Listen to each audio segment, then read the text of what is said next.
વિદ્યાર્થી મિત્રો, આજે આપણે વાણિજ્ય વ્યવસ્થા અને સંચાલન વિષય ધોરણ 11 એમાં આજે આપણે નવું ચેપ્ટર એટલે કે ચેપ્ટર નંબર 2 ધંધાકીય સેવાઓ બિઝનેસ સર્વિસ પાર્ટ 1 એની હવે આપણે શરૂઆત કરવાની છે, બરોબર?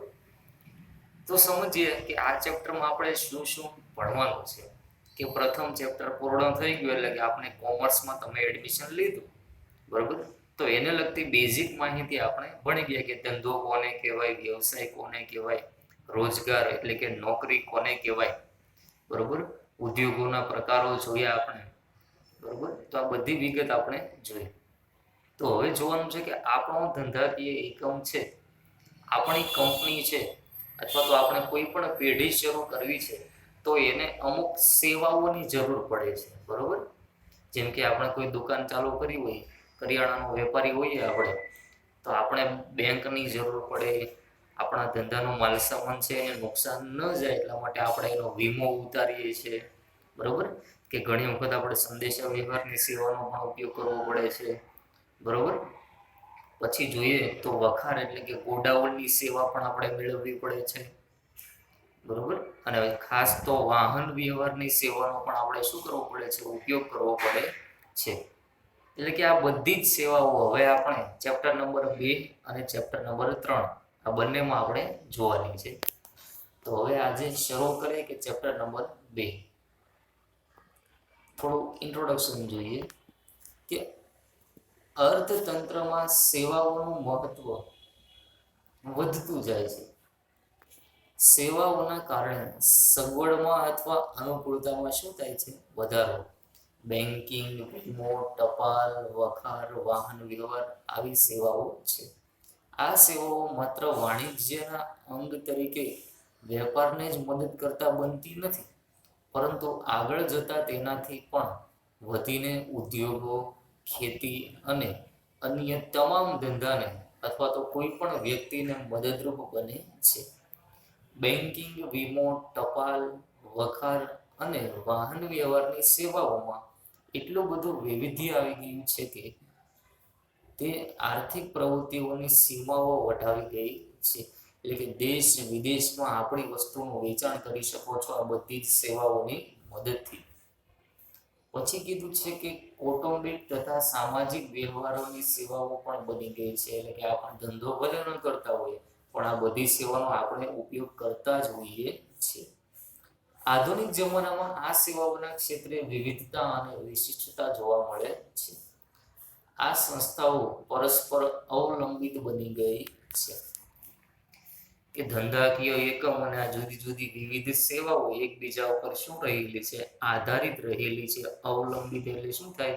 કે એકબીજા ઉપર આધાર રાખીને બેઠેલી છે અથવા તો આધારિત થઈ ગઈ છે. કારણ કે આપણે બધી જ સેવાનો ક્યારેક ને ક્યારેક તો ઉપયોગ કરતા જ હોઈએ છીએ. એટલે કે એકબીજી સેવા હોય, બેંક વાળા વ્યક્તિઓ હોય, એક વીમાનો ઉપયોગ કરતા હોય, બરોબર? વીમા એટલે એ ઇન્સ્યોરન્સ, કે બેંકમાં જે કર્મચારી હોય એ બેન્કિંગનું કામ કરે છે, બરોબર? તો એને પણ પોતાના પરિવારનો, પોતાની કંપનીનો શું ઉતારવો પડે છે? વીમો. તો એને આધાર કોની પર રાખવો પડે છે? વીમા કંપની ઉપર. અને વીમા કંપનીના કોઈ માણસો હોય અથવા વીમા કંપનીનો કોઈ એજન્ટ હોય તો એની પાસે જે રૂપિયા પડેલા છે એ એને ક્યાં મૂકશે? બેંકમાં, બરોબર? એટલે કે વીમાનો અધિકારી પણ કોની ઉપર ડિપેન્ડેડ છે? બેંક ઉપર. તો આમ એકબીજા ઉપર શું રહેલી છે? આ બધી સંસ્થાઓ અવલંબિત એટલે કે આધારિત બની ગઈ છે. તો હવે આ ચેપ્ટરમાં આપણે જોવાની છે પ્રથમ સેવા, એ કીધું છે કે ઇન્સ્યોરન્સ અથવા તો એને આપણે શું કહીએ છીએ? વીમો. પ્રથમ સેવા આપણે કીધેલી છે વીમો. સરસ મજાની પ્રથમ સેવા હવે શરૂ થાય છે. તો તમે દરેક વ્યક્તિ કંઈક ને કંઈક, ક્યારેક ને ક્યારેક વીમા શબ્દ એવો તમે શબ્દ માર્કેટમાં ક્યાંક સાંભળેલો હશે, અથવા તો તમારા પરિવારના દરેક સભ્યોનો અથવા તો ઘરના કોઈ એકાદ સભ્યોનો વીમો તો 100% મોટા ભાગના ઘરમાં તો છે જ. કે તમારા ઘરમાં પણ અમુક મમ્મી પપ્પાના અથવા તો તમારા મેડિક્લેમ ઇન્સ્યોરન્સ હશે અથવા તો લાઈફ ઇન્સ્યોરન્સ હશે, બરોબર? કોઈ પણ એકાદા ઘર હોય એમાં તો તમારા એકાદા સભ્યોનો વીમો તો જરૂર હશે ને હશે જ. પણ બાય ચાન્સ એકાદું એવું કુટુંબ હોય, અમુક ઘરો હોય કે જે વીમાથી શું હોય, અજાણ હોય, બરોબર. તો હવે આપણે વીમાનો 100% પરિચય આપણે મેળવવાનો છે કે વીમો શું છે, એની વ્યાખ્યાથી શરૂ કરી એના સિદ્ધાંતો છે, એના જુદા જુદા પ્રકારો છે, એ બધાનો આપણે આ ચેપ્ટરમાં અભ્યાસ કરવાનો છે, બરોબર. તો પહેલા સમજીએ કે વીમાનો અર્થ. વીમો એટલે બે પક્ષકારો વચ્ચેનો એવો લેખિત કરાર. બે પક્ષકાર એટલે શું? અહીંયા હું અડધી વ્યાખ્યા તમને સમજાવતો જાઉં છું, બરોબર. કે બે પક્ષકાર, એક પક્ષકાર કોણ હોય છે? વીમા કંપની, બરોબર. કોઈ પણ હોય છે, જેમ કે આપણે ભારત દેશમાં સૌથી મોટી ગવર્મેન્ટ કંપની કઈ છે? LIC, પબ્લિક સેક્ટરની કંપની છે, લાઈફ ઇન્સ્યોરન્સ કોર્પોરેશન, બરોબર. ભારતીય જીવન વીમા નિગમ. અત્યારે જુદી જુદી બેંકો પણ શું કરી આવે છે? વીમા ઉતારી આપે છે. પછી પ્રાઇવેટ કંપનીઓ પણ છે, બજાજ છે, બરોબર, મેક્સ લાઈફ ઇન્સ્યોરન્સ છે, આવી ઘણી કંપનીઓ છે પ્રાઇવેટ. અને બીજો પક્ષકાર શું છે? કે વીમો ઉતરાવનાર. બીજો પક્ષકાર કયો હોય છે? વીમો ઉતરાવનાર. તો એક વીમા કંપની, એક પક્ષકાર, અને બીજો પક્ષકાર શું છે? વીમો ઉતરાવનાર કોઈ પણ વ્યક્તિ અથવા તો કંપની. કે વીમો એટલે બે પક્ષકારો વચ્ચેનો એવો લેખિત કરાર કે જેના દ્વારા વીમો લેનાર પ્રીમિયમની રકમના અવેજના બદલામાં વીમો ઉતારનાર પાસેથી એવું વચન મેળવે છે. તો અહીંયા આપણે બે પક્ષકાર જોઈએ. એક તો વીમા કંપની, એ વીમો શું કરે છે? ઉતરાવી આપે છે. અને બીજો પક્ષકાર એટલે આપણે માની લેવાનું એક્ઝામ્પલ તરીકે કે આપણે વીમો લેનાર છીએ, ઉતરાવનાર કહીએ ને. વીમો મેં ભાઈ ઉતાર્યો છે, પણ કઈ કંપની પાસેથી? XYZ કોઈ પણ કંપની પાસેથી. તો અહીંયા શું થાય છે? જે બે પક્ષકારો હતા, એક તો વીમા કંપની, એક તો સામેવાળો વ્યક્તિ, તો બંને વચ્ચેનો એવો લેખિત કરાર છે. તો જેણે વીમો લીધો હોય એ વીમા કંપનીને શું ચૂકવશે? અવેજ ચૂકવશે. એટલે કે એના અવેજને શું કહેવાય છે? પ્રીમિયમ. પ્રીમિયમ એટલે કે એક પ્રકારનો હપ્તો, કે દર મહિને, દર 3 મહિને, અથવા દર 6 મહિને, અથવા તો વાર્ષિક તમે અમુક પ્રીમિયમની રકમ વીમા કંપનીને આપો, બરોબર. તો એ અવેજ કહેવાય. તો આ અવેજના બદલામાં વીમો ઉતારનાર પાસેથી, એટલે કે કંપની પાસેથી આપણે એવું વચન મેળવીએ છીએ, એટલે કે વીમો લેનાર, કે શું? કે જો તેને, એટલે કે વીમો લેનારને નક્કી કરેલા જોખમોના કારણે નુકસાન થાય તો નક્કી કરેલી રકમની મર્યાદામાં અને નક્કી કરેલી ગણતરી પ્રમાણે આર્થિક નુકસાન ભરપાઈ કરી આપવામાં આવશે. એવું વચન કોણ મેળવે છે? જેણે વીમો લીધો છે તે વ્યક્તિ. કોની પાસેથી મેળવશે? કે વીમા કંપની પાસેથી, બરોબર. કે મને કંઈ નુકસાન થશે, મારી મિલકતને, મારી પ્રોપર્ટીને, કે મને ખુદને કંઈ પણ નુકસાન થશે, તો આર્થિક નુકસાન ભરપાઈ કરી આપવાની જવાબદારી કોણ સ્વીકારે છે? જે તે વીમા કંપની. મારે શું કરવાનું? કે મારે દર મહિને, દર 6 મહિને, અથવા તો વર્ષે પ્રીમિયમ ભરવાનું, બરોબર. બદલામાં વીમા કંપની મને શું આપશે? સિક્યોરિટી પૂરી પાડશે કે ભાઈ તને અથવા તો તારી પ્રોપર્ટીને કંઈ પણ થશે, એટલે કે તે જે તે વસ્તુ અથવા તો જેનો વીમો લીધેલો છે એ વસ્તુને નુકસાન થશે, તો એ નુકસાન સંપૂર્ણ ભરપાઈ કોણ કરી આપીશ? હું એટલે વીમા કંપની, બરોબર. તો આપણે પ્રીમિયમ ભરવાનું, ને બદલામાં કંપની આપણે શું આપે? સુરક્ષા પૂરી પાડે કે નુકસાન થશે તો ભાઈ હું બેઠી છું, બરોબર. તો આને શું કહેવાય? વીમો. ક્લિયર થઈ ગઈ વ્યાખ્યા? એકદમ ઈઝી, થોડીક લોંગ લાગશે પણ એકદમ સરળ છે. તો હવે 2 માર્ક્સમાં તમને વીમાની વ્યાખ્યા પૂછાય, અને હવે પાછો 1 માર્ક્સનો પ્રશ્ન આવ્યો કે વીમાના લેખિત કરારને વીમાની પોલિસી તરીકે ઓળખવામાં આવે છે. કારણ કે વીમાનો કરાર હંમેશા કેમાં થાય છે? લેખિતમાં થાય છે, રેટિંગમાં, બરોબર. કારણ કે વીમા કંપની પાસે અથવા તો એના વીમાનો એજન્ટ હોય ઘણી વખત, એની પાસેથી આપણે વીમો ઉતારીએ તો આપણે પ્રીમિયમ ચૂકવીએ, બરોબર. આપણે આપણા ડોક્યુમેન્ટ આપીએ, આધાર કાર્ડ છે, બરોબર, વોટિંગ કાર્ડ છે, ફોટોગ્રાફ છે, જન્મ તારીખનો દાખલો છે, અથવા તો લિવિંગ સર્ટિફિકેટ, એવા ડોક્યુમેન્ટ તમે આપો તો બદલામાં વીમા કંપની તમને શું આપે? એક સરસ મજાની તમારા નામની, તમારા ઘરના એડ્રેસ વાળી છાપેલી લેખિતમાં એક શું આપે? પોલિસી આપે, એક પ્રકારનું કાગળ આપે કે વીમા કંપની અને તમારી વચ્ચે જે કરાર થયેલો છે, કોન્ટ્રાક્ટ મીન્સ કે તમે જે વીમો લ્યો ને એની એક સરસ મજાની પોલિસી આપે, સર્ટિફિકેટ કે ખરેખર તમે અમારી કંપનીનો વીમો લીધેલો છે, બરોબર. તો વીમાના લેખિત કરારને શું કહેવામાં આવે છે? પોલિસી તરીકે ઓળખવામાં આવે છે. યાદ રાખજો, 1 માર્ક્સનો પ્રશ્ન છે. તો ખાસ યાદ રાખજો મિત્રો કે વીમો જોખમ દૂર કરતો નથી, પરંતુ જોખમથી જે નુકસાન પેદા થાય છે એનું ફક્ત ને ફક્ત આપને વળતર આપે છે. તો વીમો એ કઈ નફો કમાવા માટે લેવામાં આવતો નથી આપણે, કારણ કે આપણી જે માલ મિલકત છે એને તો નુકસાન થશે જ, કોઈ પણ કુદરતી કે માનવ આપત્તિથી.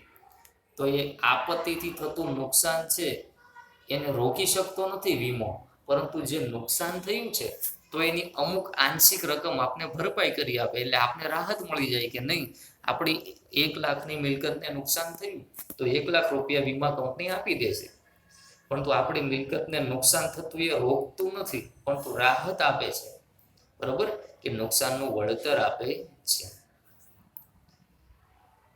તો હવે જોઈએ કે વીમાના સિદ્ધાંતો, કે વીમો છે એના જુદા જુદા સિદ્ધાંતો રહેલા છે. તો પ્રથમ સિદ્ધાંત જોઈએ તો એ પહેલા બેઝિક ઇન્ટ્રોડક્શન આપેલું છે કે વીમાના મૂળ સામાજિકતા સાથે સંકળાયેલા છે, 2 પક્ષકારો વચ્ચેનો કરાર બને છે. આમ વીમો સામાન્ય કરાર નથી અને તેને સામાન્ય કરારના કાયદાથી જોડી શકાય નહીં. વીમો વિશિષ્ટ કરાર હોવાથી તેને સામાન્ય કરારના સિદ્ધાંતો ઉપરાંત નીચે જણાવેલા વિશિષ્ટ સિદ્ધાંતો લાગુ પડે છે. કે વીમાનો કરાર એ સાધારણ કરાર નથી, પણ વિશિષ્ટ કરાર છે 2 વ્યક્તિઓ વચ્ચેનો, કે પોતાની જિંદગીનો સુરક્ષા અથવા તો પોતાની માલ મિલકતને જે નુકસાન થશે એનું વળતર મેળવવા માટે શું બંધાયેલી છે? વીમા કંપની. પણ જો તમે ટાઈમ ટુ ટાઈમ પ્રીમિયમ ભરો તો હવે કીધું છે કે સંપૂર્ણ ભરોસાનો સિદ્ધાંત. પ્રથમ સિદ્ધાંત છે તો બેઝિક સમજી લઈએ, પછી આપણે પાઠ્યપુસ્તકની લેંગ્વેજ ઉપર જઈશું. સંપૂર્ણ ભરોસાનો સિદ્ધાંત, કે વીમા કંપની છે એ અમુક 4 સિદ્ધાંતો છે એની ઉપર એ શું છે? આધાર રહેલી છે. કે વીમા કંપનીનો બેઝ કયો છે? આ 4 સિદ્ધાંતો. તો સંપૂર્ણ ભરોસાનો સિદ્ધાંત, તો અહીંયા વીમા કંપની અને વીમો લેનાર આ બંને પક્ષકાર જ્યારે વીમો લે છે, આપણે વીમો ઉતરાવવો છે તો આપણે વીમા કંપની પાસે જઈશું, તો આપણે વીમા સાથે સંલગ્ન તમામ બાબતો એટલે કે શું? કે આપણા શરીરમાં રહેલી કંઈ ખોડખાપણ છે, કોઈ પણ ગંભીર એવી બીમારી છે, બરોબર, તો આપણે વીમો લેતી વખતે 100% એની જાણકારી કોને આપવી પડે છે? વીમા કંપનીને. તો શું થયું કહેવાય? કે સંપૂર્ણ ભરોસાના સિદ્ધાંતનો અમલ થયો એવું કહેવાય, બરોબર. વીમા કંપની કદાચ પૂછે કે ન પૂછે, આપણા શરીરમાં માનો કે જે એક્ઝામ્પલ તરીકે જોઈએ કે કોઈ કેન્સર હોય, ડાયાબિટીસ હોય, એવા પ્રશ્નો કદાચ વીમા કંપની પૂછે કે ન પૂછે, પરંતુ આપણે સામે આવીને સ્વેચ્છાએ બતાવવા પડે કે ભાઈ મને આ ગંભીર બીમારી છે, બરોબર, છતાં મારે વીમો લેવો છે, તો તમે ઉતારી આપો, બરોબર. તો વીમા કંપની શું કરશે? ખાલી પ્રીમિયમની રકમ થોડી પ્લસ માઇનસ થાય, મોસ્ટ ઓફલી તમારે કોઈ બીમારી હોય અથવા તો મોટી ઉંમર થઈ ગઈ હોય તો પ્રીમિયમની રકમ કદાચ થોડી વધારે ભરવી પડે, બરોબર. તો એને શું કહેવાય? સંપૂર્ણ ભરોસાનો સિદ્ધાંત કહેવાય, બરોબર. તમે સાચી વિગત જણાવશો એટલે કે તમને સંપૂર્ણ ભરોસાવાળી સાચી વિગત વીમા કંપનીને આપી, તો સામે વીમા કંપની પણ તમને સંપૂર્ણ ભરોસો આપશે કે ખરેખર ભાઈ તને જો નુકસાન થશે તો હું અહીંયા બેઠો છું, બરોબર, કે વીમાની રકમ હું તને આપી દઈશ, એટલે તારા જોખમ છે એ શું થઈ જશે? દૂર થઈ જશે. જોઈએ પાઠ્યપુસ્તકમાં કે વીમાના કરારનો હેતુ નફો મેળવવાનો ક્યારે ન હોઈ શકે. અગાઉ મેં તમને વાત કરેલી કે વીમા કરારનો હેતુ નુકસાનનો આર્થિક વળતર મેળવવાનો છે. વીમાનો મૂળભૂત અભિગમ સામાજિક છે, એટલે કે સમાજ છે. આથી વીમા કરારના પક્ષકારોએ પરસ્પર સંપૂર્ણ ભરોસો મૂકવાનો છે, એટલે કે બે પક્ષકારને એકબીજા પર ભરોસો હોવો જોઈએ. કરાર કરતી વખતે બંને પક્ષકારોએ પરસ્પર જરૂરી એવી તમામ વીમા વસ્તુ અંગેની બધી જ માહિતી આપવાની છે. વીમો લેતી વખતે માહિતીમાં પૂછવામાં ન આવી હોય છતાં જો કરાર ઉપર અસર કરતી હોય તો એક પક્ષે બીજા પક્ષને આપવાની હોય છે સાચી માહિતી.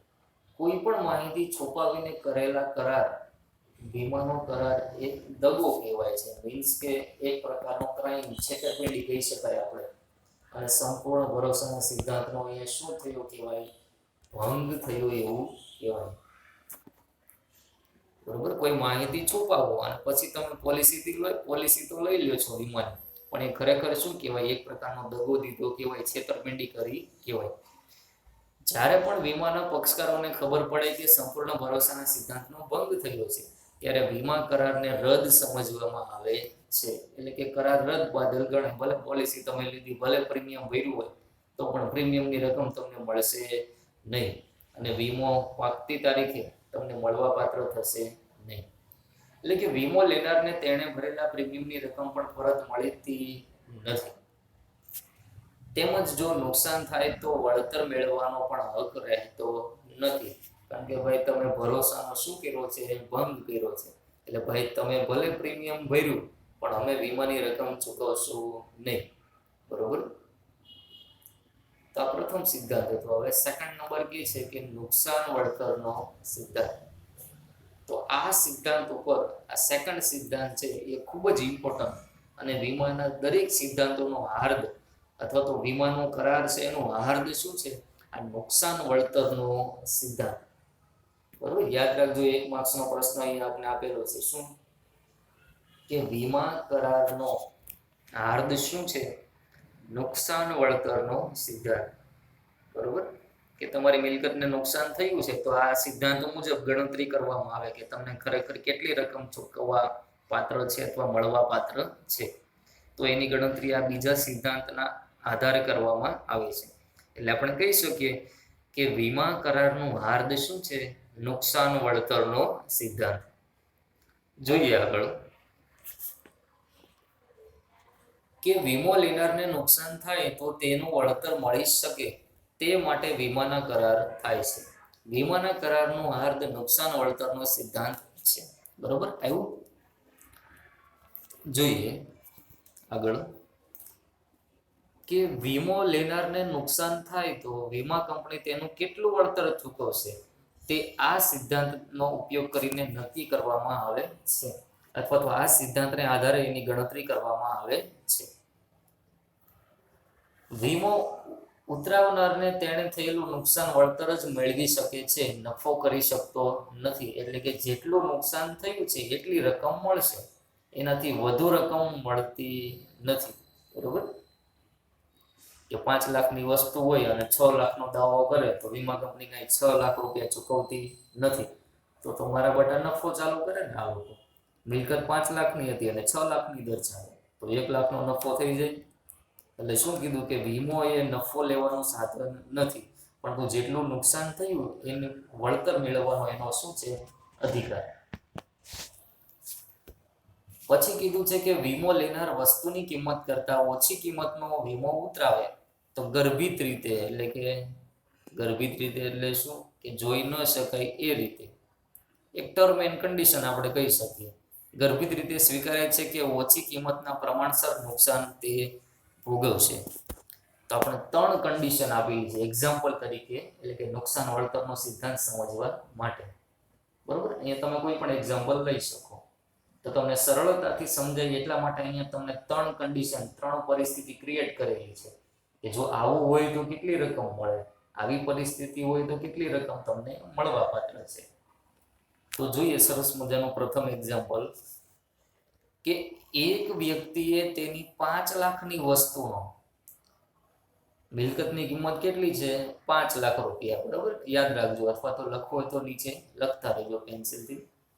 કે વસ્તુની કિંમત કેટલી છે 5 લાખ, વસ્તુનો 3 લાખનો વીમો ઉતરાવેલો હોય, એનો મિનિંગ શું થાય કે 5 લાખની મિલકત છે, પરંતુ હું પ્રીમિયમ એટલે કે આપણે કહીએ ને, મેં અગાઉ હપ્તો કીધો હતો તમને કે દર વર્ષે અથવા દર 3 મહિને અથવા દર 6 મહિને જે હું પ્રીમિયમ ભરું છું એ ફક્ત 3 લાખની રકમ ઉપર જ ભરું છું.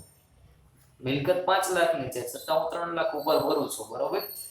અને વસ્તુ સંપૂર્ણ નાશ પામે એટલે કે મારી 5 લાખની મિલકતને નુકસાન થાય તો વીમા કંપની મને વધુમાં વધુ કેટલું વળતર આપશે? 3 લાખ જ નુકસાનનું વળતર મળશે. શા માટે સમજાણું?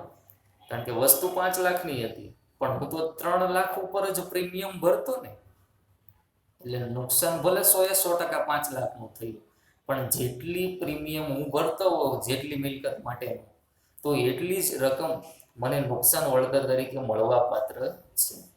ખ્યાલ આવી ગયો? એટલે વીમા કંપની આવી ગણતરી કરે. પછી બીજું એક્ઝામ્પલ આપેલું છે કે એક વસ્તુની કિંમત 5 લાખ છે, એટલે કે પ્રોપર્ટી કેટલા લાખની છે? 5 લાખની, અને એનો 3 લાખનો વીમો લીધો છે.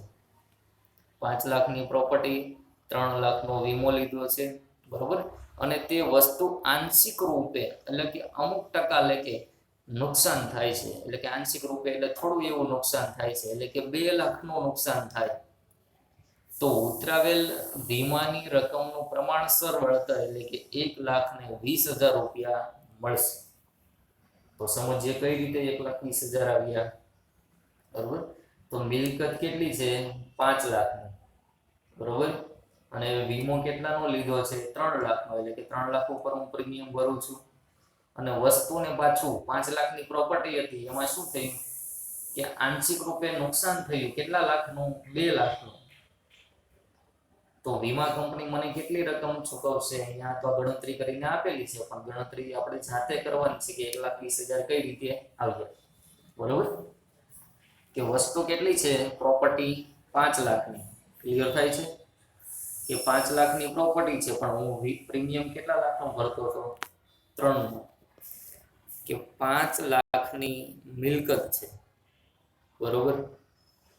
અને પ્રીમિયમ કેટલા ઉપર ભરતો હતો? 3 લાખ ઉપર. તો નુકસાન કેટલા લાખનું થયું? અહીંયા 2 લાખનું. તો 2 લાખે મને કેટલી રકમ મળવા પાત્ર છે? Question mark. આવું તમે ત્રિપદી પદ મૂકો ને 3 પદ કે 5 લાખે 3 લાખ, 5 લાખનું નુકસાન થયું હોય તો મને 3 લાખ મળે, પણ ક્યારે? કે 3 લાખ ઉપર મેં પ્રીમિયમ ચૂકવ્યું હોત ત્યારે. અને હાલમાં હું એ જ કરું છું કે 5 લાખની મિલકત છે અને 3 લાખનું પ્રીમિયમ ભરું છું, બરોબર. અને નુકસાન 2 લાખનું થયું છે તો મને વળતર કેટલું મળશે? આવું તમારે પદ મૂકવાનું. પછી તમને ક્રોસ ગણતરી તો આવડે. 3 લાખ ગુણ્યા 2 લાખ ભાગ્યા 5, તો તમે કેલ્સીમાં કરશો તો તમને આંકડો કેટલો મળશે? 1,20,000, બરોબર છે. 5 લાખે 3 તો 2 કેટલો? ક્લિયર થાય છે. પછી ત્રીજી કન્ડિશન આપને આપેલી છે કે વસ્તુની કિંમત 5 લાખ છે, એટલે પ્રોપર્ટી કેટલા લાખની છે? 5 લાખની, અને એનો 5 લાખનો વીમો ઉતરાવેલો છે, એટલે કે 5 લાખ ઉપર હું પ્રીમિયમ ભરું છે પૂરેપૂરી મિલકત ઉપર.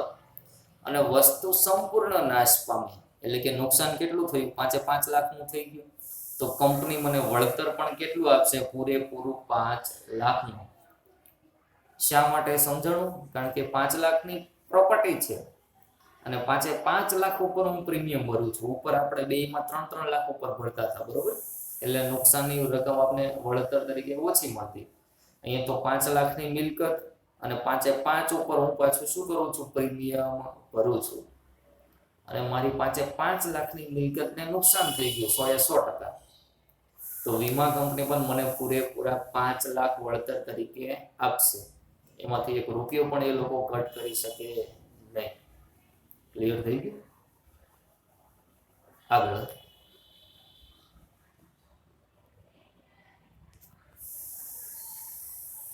હવે નંબર 3 કીધું છે આપને કે વીમા યોગ્ય હિતનો સિદ્ધાંત. તો થોડુંક સમજવું પડે. શોર્ટમાં આપેલું છે પણ સરસ છે કે વીમા યોગ્ય હિતનો સિદ્ધાંત. તો વીમા યોગ્ય હિતનો સિદ્ધાંત એટલે વીમો લેનારને વીમા વસ્તુમાં આર્થિક હિત હોવું જોઈએ. તો લાઈન સમજીએ કે વીમા યોગ્ય હિતનો સિદ્ધાંત. તો સ્વાભાવિક છે, એક એક્ઝામ્પલ તમને આપો અને પાઠ્યપુસ્તકમાં પણ એક એક્ઝામ્પલ આપેલું છે, બરોબર. કે તમે કોઈ મકાનમાં ભાડે રહ્યો છો, માલિક તમે નથી, ભાડે રહ્યો છો. તો તમે જે મકાનમાં ભાડે રહ્યો છો, તો એ ભાડે તમે રહેતા હો, તો એ મકાનનો તમે વીમો ઉતરાવશો કે મકાન માલિક ઉતરાવશે? બોલો. સ્વાભાવિક રીતે કોણ ઉતરાવે? કે જેની મિલકત છે, એટલે કે મકાન માલિક ઉતરાવે. આપણે તો ભાડે રહીએ છીએ, આપણે શું લેવા દેવા? આપણે કઈ વસ્તુમાં યોગ્ય હિત તો છે નહીં, એટલે આપણે કઈ એનું પ્રીમિયમ ભરવાના નથી. કોણ ભરશે? મકાન માલિક, બરોબર. તો જે વ્યક્તિની માલિકીની પ્રોપર્ટી છે એને પોતાની વસ્તુમાં વીમા યોગ્ય હિત હોવું જોઈએ. માનો કે તમારું સ્કૂટર છે અથવા તો તમારી કાર છે સરસ મજાની, તો એ તમે કારનો વીમો તમે લેશો, કારણ કે તમને એમાં આર્થિક હિત છુપાયેલું છે. કારણ કે એમાં તમારે શું રસ હોય કે નહીં, મારી મિલકતને નુકસાન થાય તો વળતર મને મળવું જોઈએ. એટલે કે વીમા યોગ્ય હિતનો સિદ્ધાંત એટલે શું? કે વીમો લેનારને વીમા વસ્તુમાં હિત હોવું જોઈએ, પણ કેવું? આર્થિક હિત. દાખલા તરીકે મકાન માલિકને મકાનમાં આર્થિક હિત હોય છે, જ્યારે ભાડુઆતને મકાનમાં આર્થિક હિત ન હોય. એટલે વીમો કોણ લે છે? મકાન માલિક. અને લાસ્ટ કીધું છે કે હક બદલાનો સિદ્ધાંત. બેઝિક સમજીએ પહેલા કે જ્યારે તમે વીમો લીધો હોય, માનો કે મારી પાસે એમ્બ્રોઇડરી મશીન છે અને એમાં શોર્ટ સર્કિટને કારણે આગ લાગે અને આખું જ એમ્બ્રોઇડરીનું મશીન બળીને ખાખ થઈ જાય, બરોબર. પછી મારે એને શું કરવું પડે? ભંગારમાં નાખવાની એની શું આવે? પરિસ્થિતિ આવે. રિપેર તો થાય નહીં, આખું બળી ગયું છે એટલે, બરોબર. તો મેં જો મારા એમ્બ્રોઇડરી મશીનનો વીમો લીધેલો હોય, મશીન 10 લાખનું છે અને 10 લાખનો મેં વીમો લીધો હોય, બરોબર, અને આગ લાગવાને કારણે એ 10 લાખનું મશીન બળી જાય, તો વીમા કંપની શું કરશે? કે મેં પોલિસી લીધેલી છે 10 લાખની, તો 10 લાખ રૂપિયા મને મારા ખાતામાં આપી દેશે થોડા સમય પછી, બરોબર. અને પછી એ બળેલું જે મશીન છે એ કોની માલિકીનું થઈ જશે? મારી માલિકીનું હતું, છતાં એ કોણ લઈ જશે? વીમા કંપનીની માલિકીનું થઈ જશે. શા માટે? કારણ કે 10 લાખની મશીનની જે 10 લાખ કિંમત હતી એ વીમા કંપનીએ મને આપી દીધી. પછી જે તે ભંગાર માલ સામાન છે તો એની માલિકી કોની થઈ જાય? જે તે વીમા કંપનીની. કારણ કે મને 10 લાખનું વળતર મળી ગયું છે, 10 લાખ રૂપિયા. તો ભાઈ આ ભંગાર છે એમ્બ્રોઇડરી મશીન, તો એની માલિકી કોની થઈ જાય? જે તે વીમા કંપની. જ્યારે વીમા યોગ્ય વસ્તુનો વીમો લેવામાં આવે અને તે નાશ પામે, વીમા કંપની તેનું વળતર ચૂકવે, ત્યારે નાશ પામેલી વસ્તુનો માલિકી હક વીમા કંપની બને છે. એટલે કે સાચો માલિક કોણ થઈ જાય? વીમા કંપની. તેના ઉપર મૂળ માલિકનો હક, એટલે કે મારો મશીન ઉપર હક રહેતો નથી. પરંતુ ખાસ યાદ રાખજો કે આ બાબતે જિંદગીના વીમાને લાગુ પડતી નથી. મેં એવો વીમો ઉતરાવ્યો હોય અને મારું જો મૃત્યુ થાય કદાચ, બરોબર, અને વળતર તરીકે મારા પરિવારને એ શું ચૂકવે? વીમા કંપની વળતર ચૂકવી દે, બરોબર. તો પછી મારી ડેડ બોડી ઉપર વીમા કંપનીનો અધિકાર નથી. અહીંયા આપણે ખાસ કીધું કે આ બાબતે જિંદગીના વીમાને લાગુ પડતી નથી. ફક્ત માલ મિલકત છે, સામાન્ય વીમો હોય ત્યાં જ લાગુ પડે. લાઈફ ઇન્સ્યોરન્સને આ કામ લાગે નહીં, અથવા તો લાગુ પડતો નથી, બરોબર. તો આ હતા વીમાના 4 સિદ્ધાંતો. Thank you.